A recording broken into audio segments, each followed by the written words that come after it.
Hello everyone, welcome to CLAT prep. आज है 13 अगस्त 2025। जैसा कि आप सभी को पता है, हम डेली न्यूज़ एनालिसिस करते हैं, फैक्चुअल एनालिसिस करते हैं और उसके साथ साथ 20 क्वेश्चंस की प्रैक्टिस भी करते हैं।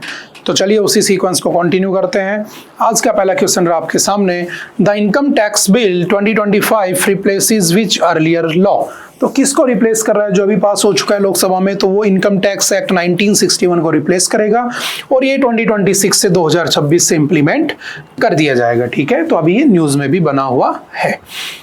India bans jute imports from Bangladesh via land routes in August 2025. Which port is now the only entry point for the banned jute products from the Bangladesh? तो कौन सा है वो? तो याद रखना, Nhava Sheva sea port. Option number d is the right answer, जहां से क्या आ सकते हैं, जूट इंपोर्ट किए जा सकते हैं। Under which article of the Indian Constitution is the procedure for the removal of a High Court judge provided? ये हमने एडिटोरियल में डिस्कस किया था, जस्टिस वर्मा वाला केस जो आ रखा था। तो आर्टिकल 217 का 1 का बी किसकी बात करता है? तो हाई कोर्ट के जजेस की। आर्टिकल 124 का 4 किसकी बात करता है? सुप्रीम कोर्ट के जजेस की। तो option number B is the right answer for the high court जजेस रिमूवल प्रोसेस।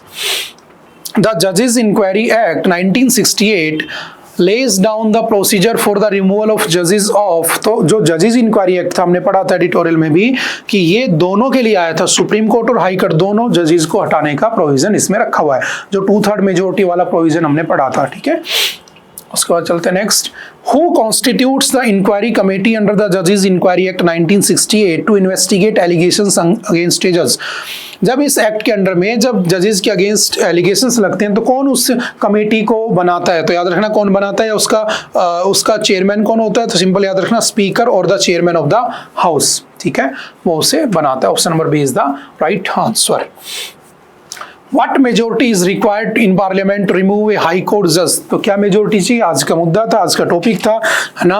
तो कौन सा है? तो याद रखना, हमने पढ़ा भी था, 2/3 majority of the members present and voting in the both houses with majority of total membership of the each house. दोनों हाउस से 2/3 मेजोरिटी चाहिए, और अगर ऐसा हो जाता है तो फिर पार्लियामेंट उसे हटा देती है और प्रेसिडेंट एक बिल पास कर उसको हटा देता है, यानी प्रेसिडेंट के साइन के बाद वो हट जाता है।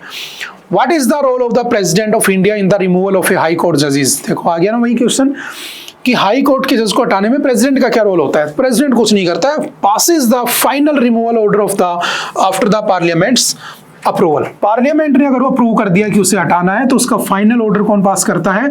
तो प्रेसिडेंट ही पास करता है। ठीक है, ये भी ध्यान रखना। Which article of the Indian Constitution provides for the appointment of the Comptroller and Auditor General of India? कौन सा आर्टिकल है जो CAG को अपॉइंट करने की बात करता है? तो आर्टिकल 148, और ये कॉन्स्टिट्यूशनल बॉडी है, सिंपल सा याद रखना। चलते next. Which of the following statements about the cess in India is correct? ये भी हमने पढ़ा था, सेस जो इकट्ठा हुआ था उसको एलोकेट नहीं किया गया था, CAG की रिपोर्ट थी। तो क्या होता है सेस? हमने अच्छे से डिस्कस किया था, आपको देखते आंसर समझ में आ गया होगा। Option number C, cess is collected for a specific purpose and is generally not shared with the state. उसको स्टेट के साथ शेयर नहीं किया जाता है, लेकिन हाँ, उसके जिस नाम से वो सेस लिया जाता है वहां पर उसे खर्च करना होता है, बाकी और जगह नहीं कर सकते हो। Which of the following statement about the surcharge is correct? तो सरचार्ज में भी तुम पैसा लेते हो, लेकिन सरचार्ज स्टेट से भी शेयर नहीं होता है, बट सरचार्ज का पैसा यूनियन गवर्नमेंट कहीं भी यूज कर सकती है। ठीक है, ऐसा उसके पास प्रोविजन होता है। तो option number B, that is surcharge is levied on the basic tax, इसे हम टैक्स ऑन टैक्स कहते हैं, और ये बिना पर्पज के होता है, हायर इनकम के ऊपर लगा देते हैं, हाई प्रोडक्ट पे लगा देते हैं, ठीक है, महंगे प्रोडक्ट पे, and is not shared with the state, लेकिन स्टेट के साथ शेयर नहीं होता है। द बेसिक डिफरेंस इज कि वो जो पैसा होगा उस पैसे को यूनियन गवर्नमेंट कहीं भी यूज कर सकती है ना, एलोकेट नहीं करती है किसी भी एक स्पेसिफिक फील्ड में।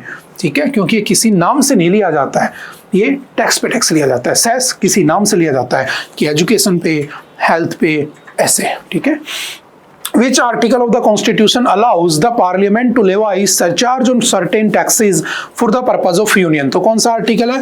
Article number 271, option number B is the right answer. ठीक है, जो पार्लियामेंट को सरचार्ज इकट्ठा करने की क्या देता है? परमिशन देता है। ठीक है, अभी ये तो डिस्प्यूट चल रहा है नॉर्थ और साउथ वाले स्टेट में, वो चाहते हैं कि सेस और सरचार्ज का पैसा भी शेयर हो, है ना, क्योंकि वो पैसा सेंट्रल गवर्नमेंट यूज करती है। Which Indian state hosts the country's first major commercial semiconductor fabrication facility announced under the India Semiconductor Mission in 2024? तो आज हमने पढ़ा था कि 4 नए मिशन जो हैं, 4 नए जो फैक्ट्रीज हैं उनको लगाने की बात कर दी गई है ना। तो पूछ रहा है कि सबसे पहले कहां पर लगा था, तो याद रखना गुजरात में, और गुजरात में भी कहां पर, धोलेरा। ठीक है, option number B is the right answer. Dholera में सबसे पहले इसको लगाया गया था। नेक्स्ट है the India USA agreement signed in 2023 for the cooperation in the semiconductor sector. तो कौन सा था, ये भी हमने पढ़ा था। Option number C, that is initiative on critical and emerging technologies, ICET is the right answer. ये भी हम अच्छे से पढ़ चुके हैं। What is the full form of the NATO in the context of organ transplantation in India? तो क्या है उसका फुल फॉर्म, तो सिंपल याद रखना national organ and tissue transplant organisation. ठीक है, जिसका हेडक्वार्टर कहाँ पे है, तो इसका हेडक्वार्टर न्यू दिल्ली में बना हुआ है। ठीक है, हमने इसको एडिटोरियल में अच्छे से पढ़ा भी था। अंडर थोटा है ना, living donors are classified into which main categories. कौन है जो लिविंग डोनर की कैटेगरी में आता है, तो याद रखना नियर रिलेटिव्स एंड अदर्स। ठीक है, जो आपके नियर रिलेटिव्स हैं वो आते हैं। Where is the headquarter of NOTTO, तो नोटो का हेडक्वार्टर कहाँ पे है, तो सिंपल याद रखना option number B, that is new Delhi. New Delhi में इसका हेडक्वार्टर बना हुआ है। सिंपल वन लाइनर में याद रखना। The Balfour Declaration of the 1917 was issued by the British government to express support for। तो क्यों आया था Balfour Declaration? क्योंकि ब्रिटिशर्स ने प्रॉमिस किया कि हम तुम्हें क्या करेंगे, एस्टैब्लिशमेंट कर देंगे आपको। कहाँ पर, पैलेस्टाइन के अंदर। ठीक है, तो क्या किसके लिए आया था, creation of A Jewish national home in Palestine. तो जूस लोग थे, उनको होम देने के लिए पैलेस्टाइन में इसको साइन किया गया था। In the context of the Israel Palestine conflict the two nation theory का मतलब क्या है, तो सिंपल याद रखना पैलेस्टाइन और उसके साथ साथ जेविश स्टेट। ठीक है, और अरब स्टेट, एक मुसलमानों को और एक जूस लोगों को स्टेट दे देना था। जो पैलेस्टाइन था उसके 2 टुकड़े कर देने थे, बस और कुछ नहीं था। ठीक है, तो option number A is the right answer है ना। हमने पढ़ा था नेतन्याहू के ऊपर जो आर्टिकल आया हुआ था ना। As of 2025, what is the current base year for calculating the consumer price index and wholesale price index in India? क्या होता है CPI और WPI को कैलकुलेट करने का बेस ईयर, तो याद रखना CPI का 2012 और WPI का आपका कौन सा होता है, 2011-12। Option number is the right answer. ठीक है, सिंपल सा याद रखना। Who chairs the Monetary Policy Committee of India? कौन चेयर करता है मॉनेटरी पॉलिसी कमेटी को, तो याद रखना आपका governor of the reserve bank of India उसे क्या करता है, चेयर करता है। मॉनेटरी पॉलिसी कमेटी 2016 में बनी थी, 6 मेंबर होते हैं। वही आपकी repo rate, reverse repo rate, SLR और CRR को रेगुलेट करके 4+-2 के फॉर्मूले को बैलेंस रखता है।